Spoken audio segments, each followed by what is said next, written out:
여러분, 하나님은 영이시기에 우리 몸을 가진 인간은 하나님을 볼 수가 없습니다. 아무리 눈을 크게 떠도 여러 가지 이런저런 것들을 동원을 해도 하나님을 만나 볼 수가 없습니다.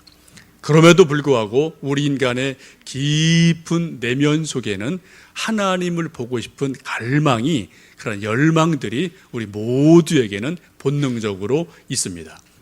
하나님, 볼 수 없는 그분을 보고 싶은 열망이 우리 속에서 계속 들끓어 오를 때 우리는 우리 마음속에서 갈망을 느끼고 갈증을 느끼고 여러 가지 혼란스러움을 느낄 때가 있습니다. 그런 소위 거리감을 느낄 때 그 거리감을 좁혀가는 여러 가지 방편들이 있는데, 그러한 방편들이 우리에게는 인간적인 수많은 것으로 표현이 되어집니다. 영이신 하나님을 몸을 가진 인간이 볼 수 없는 그 거리감, 그 갈망, 이것을 메워가는 소위 다리 같은 역할을 해주는 것들이 때로는 문학으로, 때로는 음악으로, 때로는 그림으로, 때로는 사진으로, 때로는 어떤 자연물로 우리에게 보여질 때가 종종 있기도 합니다. 여러분, 자녀들이 멀리 외국에 유학을 간다든지 혹은 또 군대에 가 있으면은 정말 그 아들, 딸 얼굴을 보고 싶은데 볼 수가 없거든요. 그럴 때 그 보고 싶지만 볼 수 없는 상황을 메꾸어주는 그 어떤 중간 매체 역할을 것이 소위 전화라든지 사진이라든지 카톡이라든지 이런 것을 통해서 우리가 보고 싶지만 볼 수 없는 그 누군가를 대신 이렇게 간접적으로 경험하는 일들을 우리가 종종 하게 됩니다. 우리 인간이 몸을 가지고 있기 때문에 영이신 하나님을 어느 누구도 우리 눈으로 뵐 수가 없어요. 아담 이후에 우리 어느 누구도 하나님을 볼 수 없습니다. 단지 우리는 간접적으로 하나님을 경험하고 그분의 말씀을 귀로 또 마음으로 드릴 뿐임을 잘 알고 있습니다. 그래서 우리가 이런 것들을 메꿔가는 여러 인간의 방편 가운데 하나가 소위 그림이기도 합니다. 지금은 우리가 조금 많이 사용하지 않지만 소위 이콘이라는 것이 있습니다. 이 이콘이라는 것은 아주 옛날에 그때는 문자도 좀 부족했고 글씨를 공부한 분들이 아주 적었기 때문에 또 성경도 적었기 때문에 이 성경의 말씀을 사람들에게 잘 가르치기 위해서 그림으로 하나님을 형상화시킨다든지 예수님을 그린다든지 12제자를 그린다든지 이런 것들을 이콘으로 그리면서 그것을 가지고 여러 가지 성경을 가르쳤던 그러한 시대들이 남아 있습니다. 그런 흔적들이 여기저기에 이렇게 저렇게 남아 있죠. 요즘 말로 말한다면은 우리 아직 글을 배우지 않은 어린 아이들에게 만화 그림을 그려가면서 이건 이거고 저건 저거다라고 가르치는 것과 비슷하다라고 보시면 좋을 것 같습니다. 우리가 잘 아는 미켈란젤로의 천지창조라든지 레오나르도 다빈치의 최후의 만찬도 그런 것으로 보실 수 있어요. 지금 우리가 그런 그림을 보면은 어떤 성경의 내용을 그림으로 이렇게 뭔가 다시 느끼고 다시 보는 그런 놀라운 일들이 우리들 속에 그림을 통해서 일어나게 됩니다. 뭔가를 보고 느끼고 깨닫는 일들이 우리 속에 일어나게 됩니다. 오늘은 화가 고갱을 통해서 좀 예수님에 대해서 한번 좀 말씀을 드리고 또 생각해 보려고 합니다. 작년 초가을쯤에 서울에서 고갱전이 있었어요. 우리 한국에 처음 있던 것으로 알고 있는데 약 60점이 세계 이곳저곳에서 모여서 이제 고갱 전시회를 가진 적이 있습니다. 그때 이제 보험 평가액을 따지면 그것이 약 1조 5천억이 될 정도로 엄청나게 이렇게 진귀한 그런 그림들이 서울에 모여 있었고 저도 좀 시간을 내서 이렇게 좀 가본 적이 있습니다. 여러분도 아시는 것처럼 고갱은 1848년에 태어나서 1903년에 돌아간 분이니까 50 중반까지 사신 분이죠. 그리고 프랑스의 소위 인상파 화가로 알려져 있습니다. 이분이 35살까지는 파리에서 잘 나가던 증권의 회사를 다녔습니다. 그러다 갑자기 증권이 몰락을 하면서 직장을 잃게 되고 그리고 방황을 좀 하게 되죠. 그러다가 늘 그전부터 자기 깊은 마음속에 그림에 대한 열망이 있어서 이참에 그림 그리자 해서 완전히 방향을 전환해서 이제 전업 화가로 길을 걸어가게 됩니다. 이런 일이 있으면서 이제 가정적으로 여러 가지 좀 문제들이 생기게 돼요. 아내와 아이들과 떨어지게 되고 헤어지게 되는 그런 아픔도 경험을 하기도 합니다. 그런 와중에 또 사랑하는 딸 하나가 죽기도 하는데요. 자녀가 5으로 알려져 있습니다. 그렇게 자기 딸이 자기보다 앞서가는 그런 고통을 경험하면서 이런저런 인생의 문제들을 나름대로 겪기도 하고 고민하기도 하는 그런 삶을 살아갑니다. 그가 활동했던 곳이 이제 크게 3군데로 볼 수 있는데, 처음에는 파리에서 살다가 그림을 그리기 위해서 또 시골로 갔다가 다시 이제 더 순수한 자연을 찾기 위해서 타히티로 가는 그러한 여정을 쭉 나름대로 살아갑니다. 혹시 여러분 타히티 다녀오신 분 계실지 모르겠는데, 아직 저도 가보질 못했거든요. 한번 지도로 한번 가보시면 좋겠습니다. 저기가 타히티래요. 아직 못 가봤는데 한번 여러분 나중에 시간이 되시면 한번 가보시면 좋겠습니다. 남태평양 멀고 먼 그곳에 섬이 이렇게 자그마한 섬들이 이렇게 100여 개 쭉 모여 있는 그런 자그마한 섬으로 되어진 그런 동네이고요. 요즘은 제2의 하와이로 이제 알려지면서 소위 신혼여행이라든지 이런 일들이 이제 종종 타히티로 가는 일들이 있기도 한 것 같습니다. 아직까지도 그래도 소위 세상의 때가 덜 묻은 곳, 이런 곳으로 알려져 있어서 순수 자연을 찾는 사람들이 종종 이곳을 방문하기도 하는 곳으로 알려져 있습니다. 고갱은 옛날이기 때문에 2달에 걸쳐서 배를 타고 여기까지 쭉 건너가서 그 나머지 인생의 후반부를 이곳에서 살면서 그림을 그려가는 삶이 그의 삶이었습니다. 고갱을 쭉 삶을 추적해 보면은 그 마음속에 깊이 자리 잡고 있었던 어떤 궁금증, 이런 것들이 몇 가지 있었던 것 같아요. 첫째는 이런저런 고통을 당하면서 소위 인생이 무엇이냐, 그런 질문이 끊임없이 고갱의 마음속에서 용솟고 있음을 봅니다. 사실 이런 질문은 고갱뿐 아니라 저는 저대로 그런 질문이 있고요, 또 여러분대로 그런 질문이 있으실 거예요. 도대체 인생이 뭘까? 도대체 인생이 뭔가? 그런 질문은 아이는 아이대로, 연세든 분은 연세든 분대로, 형통한 분은 형통한 분대로, 고난 당하는 분은 고난 당하는 대로 정말 인생이 뭐지? 이런 질문들이 누구나 다 우리 깊은 마음속에서 나오게 되죠. 고갱 역시 이 깊은 질문을 계속해서 끌고 가는 것을 볼 수 있습니다.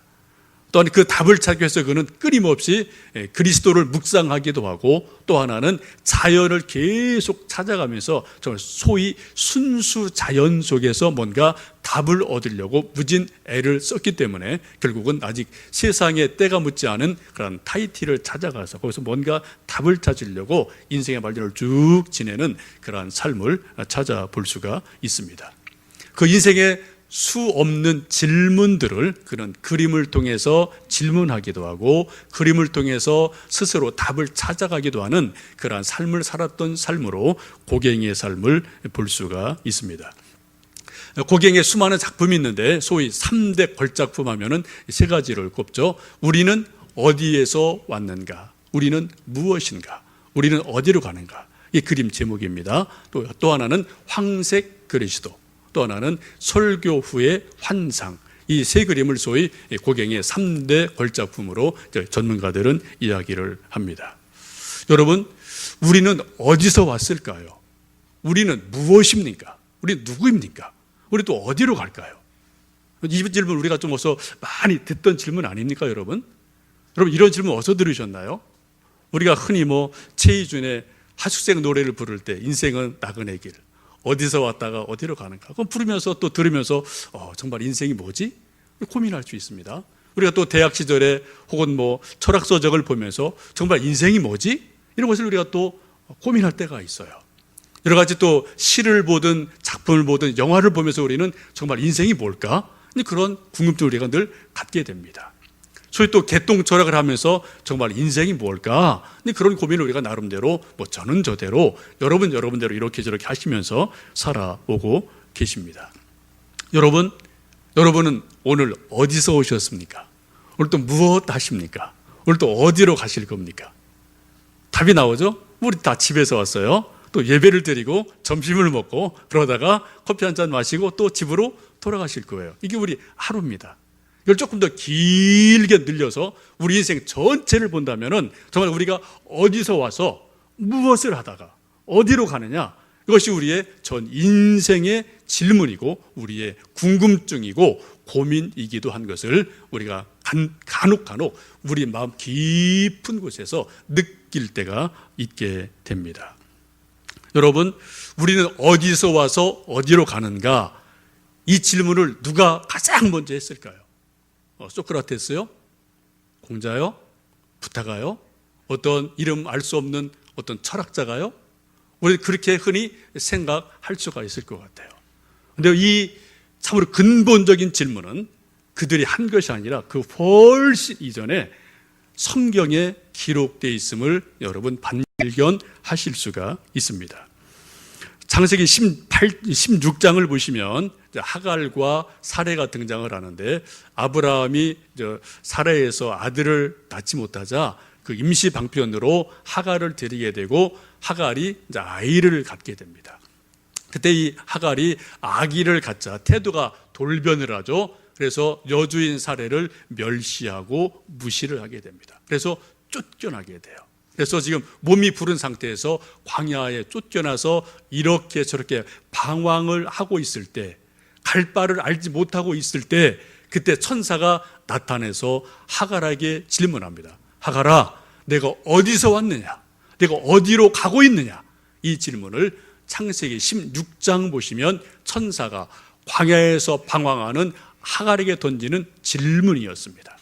곧 이 질문은 소크라테스보다도 부타보다도 공자보다 적어도 1500년, 2000년 전에 기록된 그런 말씀이에요. 우리가 흔히 우리는 생각할 때 이거는 어떤 유명한 철학자가 어떤 명제로 던진 것 아닌가? 아닙니다. 바로 하나님의 말씀 속에 이미 인생은 어디서 왔는가? 우리가 무엇인가? 우리는 어디로 가는가? 그 질문을 벌써 천사를 통해서 하갈에게 던지고 있습니다. 더 올라간다면은 하나님께서 방황하는 아담에게, 아담아 내가 어디 있느냐라고 질문하시면서 근본적인 질문을 우리 인간에게 던지는 것을 볼 수가 있게 됩니다. 이러한 질문도 우리의 질문이기도 하지만 고갱도 그러한 질문을 끊임없이 가지면서 살았던 것으로 보입니다. 자기 인생의 여러 가지 역경을 거치면서 혹은 딸이 죽는 것을 먼저 지켜보면서 그런 질문을 가지고 계속 삶을 살아가면서 그림을 가지고 질문을 던지고 답을 찾아가는 그러한 모습으로 볼 수가 있겠습니다.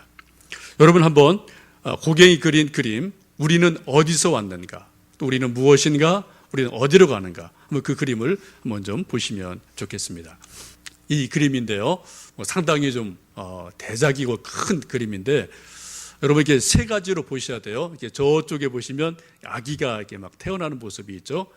인간의 시작, 아기의 탄생, 우리 인생의 시작으로 보시면 되고요. 이렇게 쭉 자라가서 어떤 이렇게 성인이 된 모습을 볼 수 있습니다. 남자가 뭔가를 좀 열매를 따먹는데 저게 뭐 사과인지 아니면 선악과인지 하여튼 그런 의미를 나름대로 담고 있는 것이 아닌가 싶습니다. 또 그 다음에 보시면은 쭉 세월이 지나가서 이제 나이가 먹고 이제 죽음의 그림자가 서서히 다가오는 것을 그림을 통해서 볼 수가 있습니다. 고갱은 이 그림을 그리면서 그런 질문을 하죠. 이 그림 자체 제목이 그것이에요. 우리는 어디에서 왔는가? 우리는 무엇인가? 우리는 어디로 가는가? 그 질문을 던지면서 이런 그림을 통해서 자기 인생의 의미를 끊임없이 찾아가고 있는 것을 볼 수가 있습니다. 여러분, 우리는 어디에서 왔습니까? 우리는 또 무엇입니까? 우리는 어디로 갈까요? 우리가 그 질문을 계속 나름대로 이리저리 던지면서 그 답을 찾아가는 것이 우리 인생이기도 한 줄 압니다. 그 질문에 대해서 답을 명료하게 가진 사람은 몸이 가볍습니다. 발걸음이 가볍습니다. 인생의 의미가 분명합니다. 그리고 뭔가 고난이 오든 형통함이 오든 것을 이겨나갈 힘이 있어요. 근데 이것에 대한 답이 명료하지 않으면 우리 몸이 무겁습니다. 마음이 무겁습니다. 우리가 어디를 가든 그게 마음이 편하지를 않아요. 왜요? 내가 정말 어디서 와서 무엇하다 어디로 가는지를 알지 못하기 때문에 우리 마음이 무거울 수밖에 없습니다. 여러분은 어디에서 오셨고 무엇하시다 또 어디로 가고 계십니까? 그 답을 우리가 어디에서 찾을 수 있을까요? 우리는 그 답을 성경 속에서 예수님에게서 바르게 찾을 수가 있습니다. 예수님 말씀하시기를 내가 곧 길이요 진리요 생명이니 나로 말미암지 않고는 아버지께로 올 자가 없다라고 분명히 말씀하십니다. 길이신 예수님을 우리가 만나기만 하면, 찾기만 하면은 바로 예수님 안에서 우리가 온전한 인생의 방향성을 알게 되고 인생의 의미를 알게 되고 인생의 모든 궁금증들이 바로 예수님 안에서 해결되는 것을 이미 우리가 신앙적으로 체험을 하고 나름대로 경험들이 있으십니다. 어느 누구도 예수님을 통하지 않고는 하나님을 알 수가 없어요. 십자가를 통하지 않고는 예수님을 결코 알 수가 없고요. 우리는 십자가에서 하나님을 알게 되고 하나님을 아는 동시에 내가 누구인지를 아는 놀라운 일들이 바로 십자가 안에서, 예수님 안에서 일어나게 됩니다. 바로 십자가는 하나님의 사랑이 계시되는 곳이고 인간의 죄성이 드러나는 것이고 그것이 또 용서되는 것이고 구원받는 곳이고 천국의 비밀을 알아가는 곳이 바로 십자가의 비밀인 것을 우리가 십자가를 묵상할 때마다, 성경 읽을 때마다 우리가 깨닫게 됩니다. 오늘 성경 말씀을 보시면 예수님께서 십자가에 달려 돌아가실 때 그때 놀라운 일이 일어나죠. 성전에 있던 그런 휘장이 위로부터 둘로 찢어지고 그리고 지진이 일어났다라고 성경은 말씀합니다. 이 성전에 있던 휘장은 성소와 지성소를 가르던 어떤 가림막이죠. 근데 이것들이 바로 예수님이 운명하시는 그 순간에 찢어지면서 하나님과 사람 사이에 막혀있던 담들이 활짝 열려있다라고 성경은 기록하고 있습니다. 우리는 예수님을 통해서 하나님 앞에 누구든지 언제든지 나갈 수 있는 길이 열리게 됩니다. 그리고 이것을 지켜보고 있던 바깥에 있던 백부장과 많은 사람들이 예수님의 그 모습을 보면서 고백하기를 이는 진실로 하나님의 아들이었도다 라고 믿음을 고백하는 것을 성경 속에서 보게 됩니다. 그렇습니다. 우리는 예수님에게서 바로 십자가 안에서 우리 모든 인생의 궁금증들이 풀어지게 되고 하나님을 만나게 되고 예수님이 하나님의 아들이심을, 우리의 구주이심을 우리 십자가를 통해서 우리가 바르게 알 수가 있습니다. 그 답 역시 이 고갱에게도 십자가를 통해서 자기 인생의 답을 찾아가는 모습을 볼 수가 있습니다. 한번 고갱의 그림 황색 그리스도를 한번 좀 보시겠습니다. 이 그림인데 여러분 좀 눈에 익으신 그림일 겁니다. 이 그림은 고갱이 프랑스에서 타히티로 가기 전에 그렸던 작품 중에 가장 중요한 걸작품으로 알려져 있는 그런 작품이고요. 3대 걸작 중에 하나이기도 하죠. 여러분 한번 그림을 잘 보시면 몇 가지 포인트가 있는데요. 첫 번째는 예수님의 얼굴 모습을 한번 좀 잘 보셔요. 십자가에 달리신 예수님의 얼굴 모습이 고통으로 일그러져 계십니까? 아니면 좀 평안해 보이십니까? 일반적으로 십자가 고상, 십자가에 달리신 예수님은 고통을 지금 막 당하고 계시거든요. 울부짖고 소리를 지르시고 막 일그러진 그런 얼굴이 일반적인 예수님의 얼굴이 정상적이겠죠. 근데 지금 예수님 얼굴을 보면 상당히 평온해 보이셔요. 뭔가 평안한 얼굴을 하고 계시고 오히려 은은한 미소를 짓는 것 같은 그런 모습을 보실 수가 있습니다.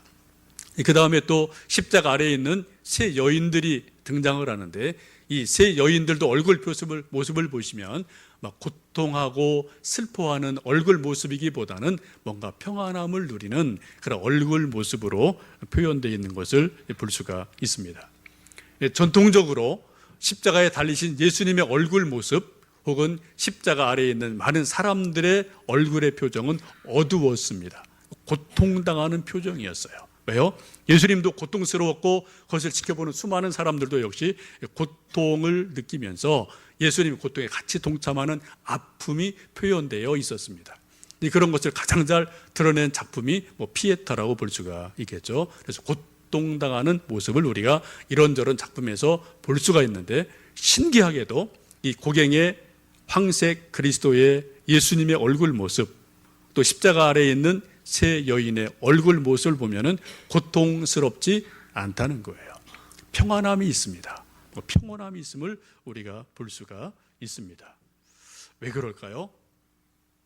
아무래도 이것은 고갱이 예수님을 생각하고 십자가를 묵상하면서 예수님의 어떤 주시는 평온함을 나름대로 깨닫고 느낀 것으로 보여집니다. 뭔가를 초월한 듯한 표정, 어떤 이 세상에서의 고통, 죽음, 두려움 이런 것들 뛰어넘어서 하나님 주시는 평안함, 천국의 소망 이런 것들 뭔가 초월하면서 뭔가를 그 이상의 것을 본 듯한 그런 얼굴로 예수님의 모습을 그려내고 있고, 또 동시에 세 여인의 모습도 그렇게 그려내는 것을 볼 수가 있습니다. 이 그리스도상의 모델은 프랑스 시골에 있던 자그마한 성당에 있던 나무 이렇게 조각으로 이제 알려져 있습니다. 한 17세기쯤에 만들어진 것으로 보이는데, 어떤 무명의 작가가 뭐 단순하게 만들어서 성당 이렇게 그냥 걸어놨던 그런 작품이에요. 근데 이것을 고갱이 보면서 자기의 신앙을 투영을 하면서, 자기 믿음을 거기에 투영을 하면서 뭔가 이런 작품으로 다시 만들어내는 것을 봅니다. 만약 이 작품을, 목각을 그냥 믿음의 눈으로 보지 않는 그냥 뭐 민속 공예품 정도, 뭐 그냥 조악한 하나의 작품 이 정도로 볼 수밖에 없겠지만은, 이것을 고갱은 믿음의 눈으로 바라보게 되는 거죠. 자기 신앙의 눈으로 그것을 바라보면서 그 속에 계시는 예수 그리스도, 십자가에 달리신 예수 그리스도, 그분을 다시 자기가 해석을 해내면서 이런 그림으로 예수님을 살려내는 것을 볼 수가 있습니다. 이것은 단순한 목각 십자가가 아니라 뭔가를 초월한 듯한 예수님의 얼굴, 뭔가를 초월한 것을 느끼는 여인들의 모습을 통해서 십자가의 의미와 인생의 의미들을 나름대로 그림을 통해서 답을 주고 있음을 보게 됩니다. 고갱이 늘 질문했던 우리 인생은 어디에서 왔는가? 우리는 무엇인가? 우리는 어디로 가는가? 그 답을 이 황색 그리스도를 통해서 나름대로 답을 찾았다고 볼 수가 있겠습니다. 근데 색깔인데요, 왜 황색 그리스도일까? 뭐 백색, 흑색 이런 거 아니고 황색일까? 그 뭐 서론 여러 가지 있습니다만, 여러분 아시는 것처럼 고갱의 절친이기도 하고 또 갈등 관계에 있던 사람이 고흐라는 사람이 있습니다. 그래서 뭐 한때 가까웠다 또 뭐 갈등이 참 많았던 친구이고 또 뭐 라이벌 뭐 이렇게 볼 수가 있겠는데요. 근데 이 고흐가 가장 사랑했던 색 중에 하나가 소위 노랑, 옐로우였습니다. 고흐에게 이 노란색은, 황색은 하늘을 날고 싶은 인간의 갈망을 나타내는 그런 색으로 볼 수가 있습니다. 고흐의 작품을 보면은 노란색이 아주 많이 등장을 하죠.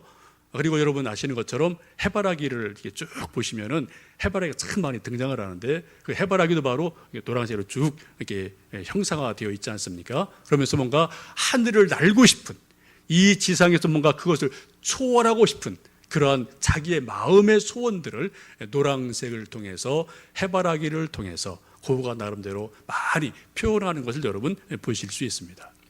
아마도 이 고갱이 그러한 고흐의 영향을 일정 부분 받으면서 자기도 이러한 것을 만든 것이 아닌가 이렇게 좀 해석하는 분들이 있기도 합니다. 이 그림을 좀 자세히 보시면은 그 가운데쯤에 시커먼 어떤 그 사람 같은 모습이 하나 있죠. 저건 해석이 여러 가지가 있어요. 근데 뭐 이렇게 이제 해석하는 걸 저는 동의를 하는데, 저 시커먼 사람은 조금 이렇게 썩 선한 사람은 아닌 것 같습니다. 막 예수님을 대면하기가 너무 부끄럽고 죄가 많기 때문에 예수님 앞편이 아니라 예수님 뒤편에서 뭔가 도망가듯이 허둥지둥 도망가는 죄 지은 인간의 모습을 그린 것이라고 볼 수가 있겠습니다. 근데 또 거기 보면은 노란색이 다 이제 밀밭이거든요. 조그맣게 또 사람 뭐 조금 희미하게 보이기도 하는데, 또 밀밭에서 일하는 그 사람들은 누구일까? 그들은 바로 하나님 나라 건설을 위해서 애쓰고 있는 충성스러운 일꾼들임을 볼 수가 있습니다. 여러분, 예수님께서 요한복음 보시면은 제자들과 이렇게 대화하시는 것이 있죠. 4장을 보시면은 너희들은 아직 곡식이 익지 않아서 넉 달이 지나야지 수수할 때가 된다라고 말하지만, 눈을 들어봐라, 이미 밭이 희어져서 추수할 때가 되었다라고 말씀하시는 것을 여러분 기억하실 겁니다. 바로 그거예요. 이미 이 세상에는 희어져서 무르익어서 추수할 곡식이 너무나 많다, 이런 것을 지금 예수님께서 이 그림을 통해서 보여주고 계십니다. 여러분, 고갱이 질문했던 우리는 어디에서 왔는가? 우리는 무엇인가? 우리는 어디로 가는가? 그 답을 나름대로 고갱은 이 황색 그리스도에서 답을 찾으며 예수님의 평안한 모습, 세 여인의 평온한 얼굴 속에서 자기가 나름대로 평온을 얻는 것을 투사하는 것을 볼 수가 있겠습니다. 근데 이 그림 다음에 또 한 그림이 등장을 하는데요. 황색 그리스도가 있는 자화상이라는 그림을 또 그리게 됩니다. 이것도 타히티로 가기 전에 그렸던 그림인데 이 중간에 있는 남자가 고갱 자신이에요.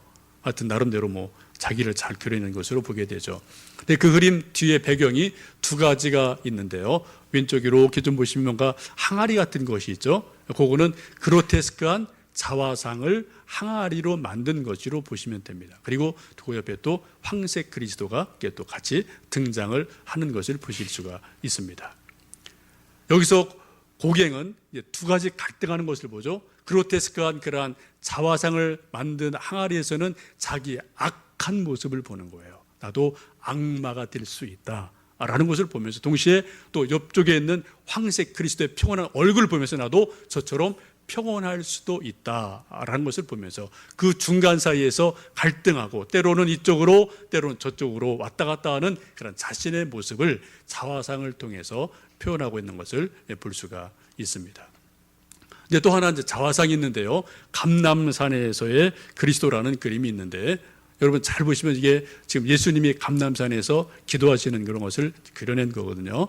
근데 저 그림에 보시면 얼굴이 예수님 얼굴이 아닙니다. 잘 보시면 그 얼굴이 바로 고갱 자신을 그려내고 있어요.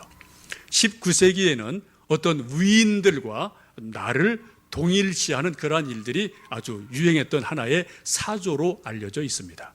그래서 지금 고갱은 자기가 이 그림을 그리면서 마치 고뇌하며 기도하는 예수님과 자기를 동일시하면서 내가 예수님의 사람이다 라는 것을 나름대로 확인하며 또 사모하는 마음을 그림으로 그려낸 것을 볼 수가 있습니다.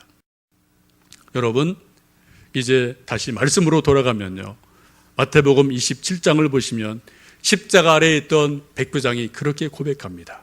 예수님의 돌아가시는 모습을 쭉 지켜보면서 이는 진실로 하나님의 아들이셨다라고 신앙을 고백합니다.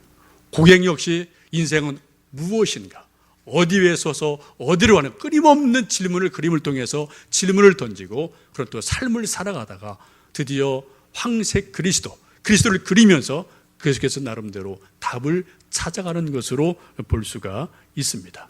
그 안에서 평온해하시는 예수님의 얼굴, 평온해하는 세 여인의 얼굴을 그리면서 자신의 모습을 그 속에 투사하는 것을 우리가 볼 수가 있습니다. 여러분은 어디에서 오셨습니까? 또 지금 무엇하고 지금까지 사셨습니까? 앞으로 또 어디로 마지막 가시겠습니까? 우리 계속해서 그러한 질문을 우리는 질문하고 답을 찾기도 합니다. 그 모든 답은 오늘 성경이 말씀하시는 것처럼 우리 또 믿음의 선배인 고갱이 나름대로 그림을 통해 표현하는 것처럼 바로 십자가에, 바로 예수님 안에 우리 모든 인생의 질문이 그곳에 있음을 우리는 고백하지 않을 수가 없습니다. 이제 오늘 종려주일을 지내고요. 내일부터 고난주간을 일주일간 지내게 됩니다. 여러분 함께 고난주간을 묵상하며 말씀을 읽으면서 정말 예수님이 길이요 진리요 생명이시며 우리 모든 질문의 답이시며 우리 모든 것의 모든 것임을 다시 한번 깨닫고 느끼시고 그분이 주시는 답을, 그분이 주시는 위로를 마음껏 찾아가시고 누리시는 그런 복된 한 주간 되시기를 간절히 축원합니다. 기도하겠습니다.